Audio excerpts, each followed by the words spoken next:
फिक्र दुनिया करके देखी, फिक्र उक़बा करके देख, छोड़कर अब फिक्र सारे, फिक्र मौला करके देख।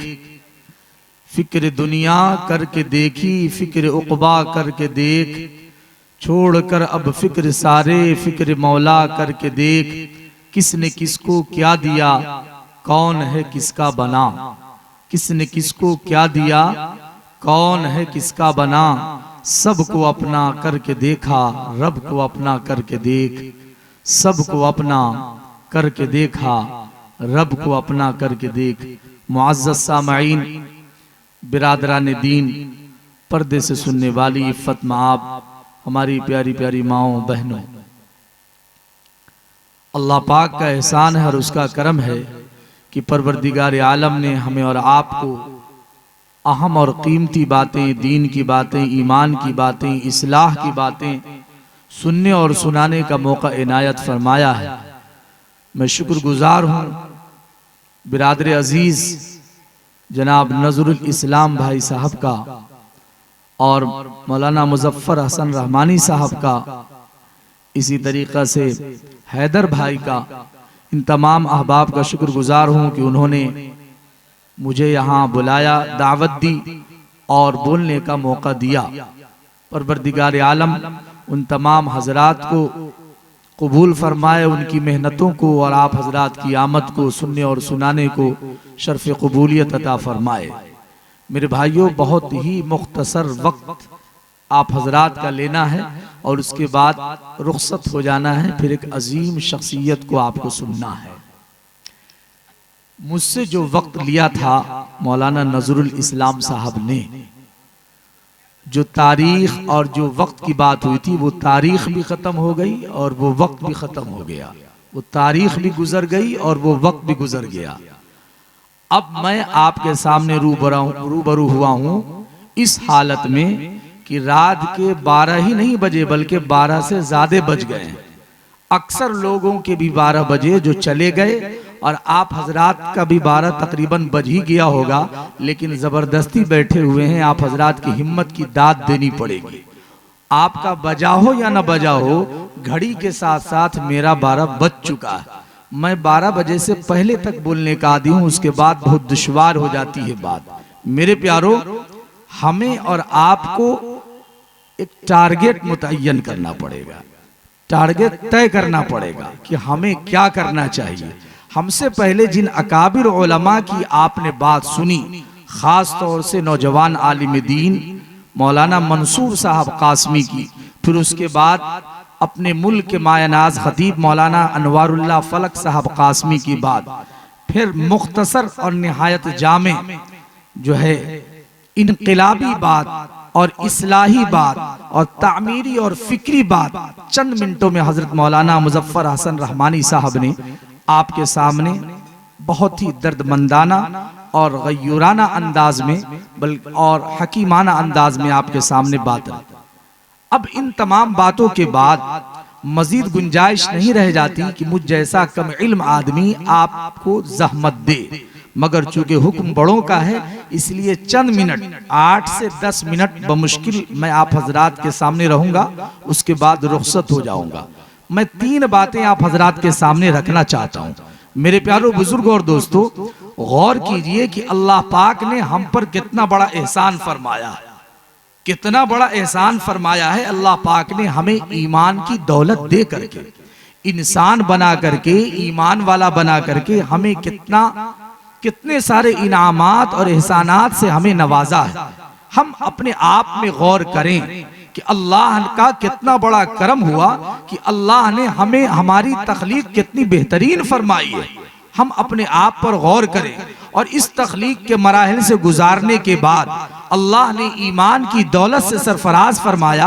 हम मुसलमान हुए, मुसलमान के घर में पैदा हुए और अल्लाह का मजीद करम ये कि हमारे माँ बाप मुसलमान, कुंबा बिरादरी खानदान मुसलमान, अल्लाह पर ईमान रखने वाला, नबी आखिर ज़मा जनाब मोहम्मद रसूलुल्लाह सल्लल्लाहु अलैहि वसल्लम पर ईमान रखने वाला, आखिरत पर यकीन रखने वाला, जिन 3 बातों की तरफ इशारा मौलाना अनवारुल्लाह फलक साहब ने किया, उन 3 बातों पर मुख्तसर मैं आप हजरात के सामने रोशनी डाल देता हूँ।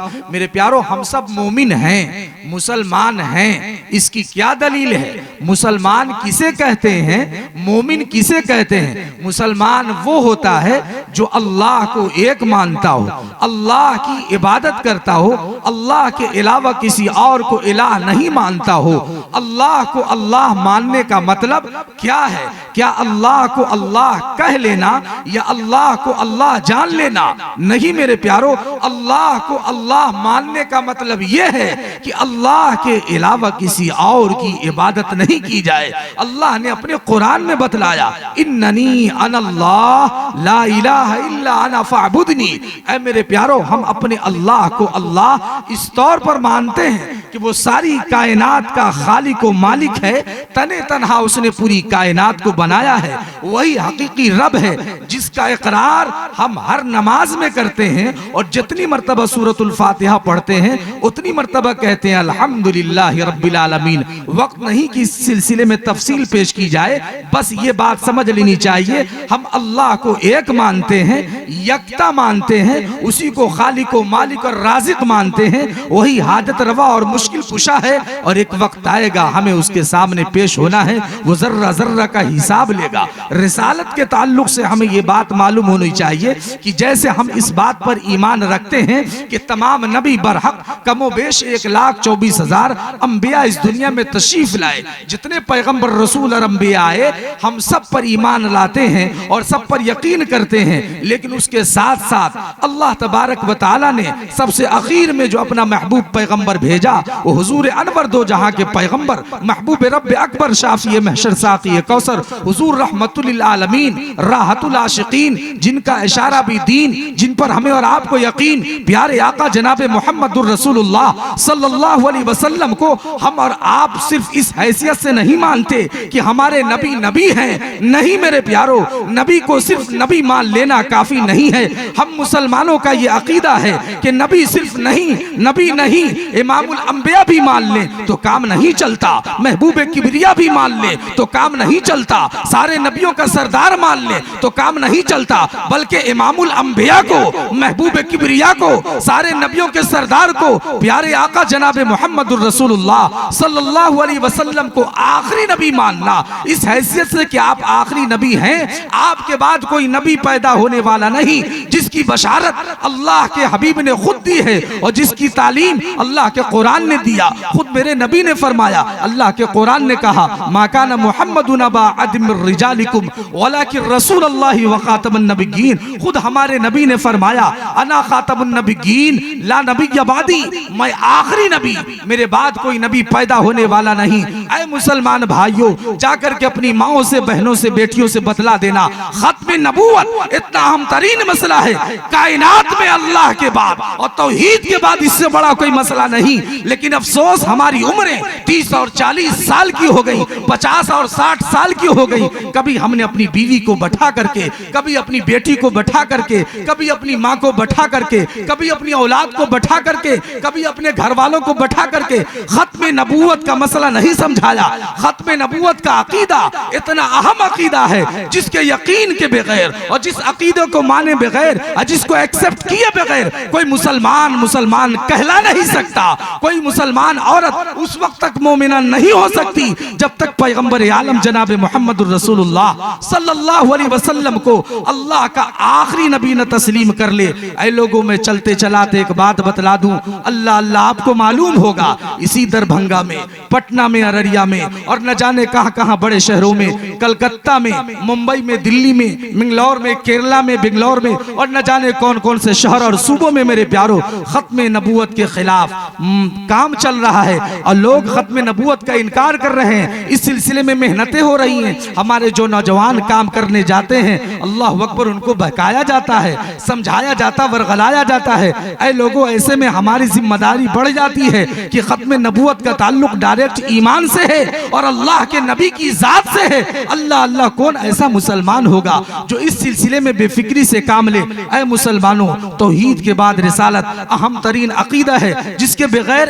ईमान सलामत नहीं रहता। लिहाजा हम मुसलमानों का ये अकीदा होना फर्ज है कि जिस तरीका से अल्लाह एक है, हम दो नहीं मान सकते। अगर दो मान लेंगे तो हम मोमिन नहीं कहला सकते। सारी कायनात को तने तनहा बनाने वाला वही अल्लाह है, जिसका इकरार हम सूरतुल इखलास में कहते हैं और इकरार करते हैं, जिसको अल्लाह ने बयान फरमाया, कुल हुवल्लाहु अहद अल्लाहु समद लम यलिद वलम यूलद वलम यकुल लहू कुफुवन अहद। मुख्तसर ये कि मेरे प्यारो, तौहीद का अकीदा जरूरी, रिसालत का अकीदा जरूरी, जिसकी तरफ मौलाना अनवारुल्लाह फलक साहब ने इशारा किया। और तीसरा अहम और बुनियादी अकीदा आखिरत का है, मरने के बाद हिसाब देना है।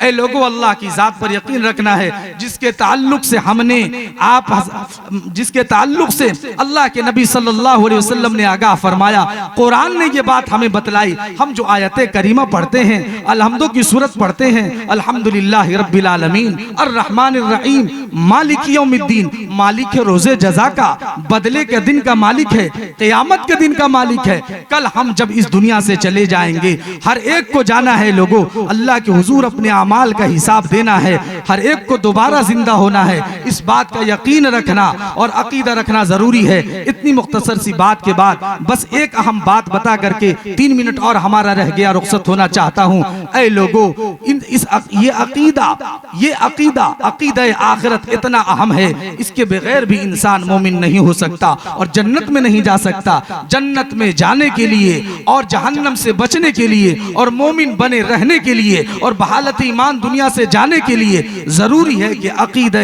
आखिरत में हम मजबूत हों।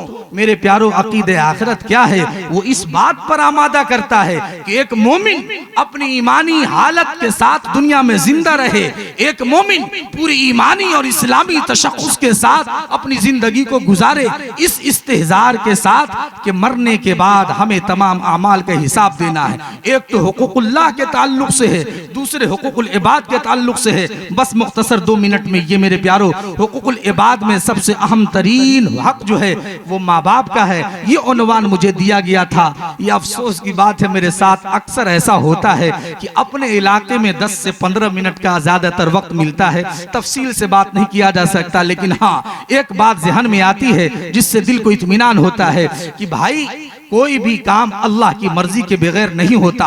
जो अल्लाह चाहता है वही होता है और जितना चाहता है उतना ही होता, उससे ज्यादा नहीं होता। बस अल्लाह के फैसले पर हम राजी हैं। वर्ज़ बिमा कसम अल्लाहु लक तकुन अगनन नास। ऐ मेरे प्यारो बुजुर्ग और दोस्तों, माँ बाप के ताल्लुक से हमें ये बात समझ लेनी चाहिए कि अल्लाह ने अपने तज़किरे के बाद, अपनी उलूहियत और रुबूबियत के बाद माँ बाप के साथ हुस्न सुलूक का हुक्म फरमाया है।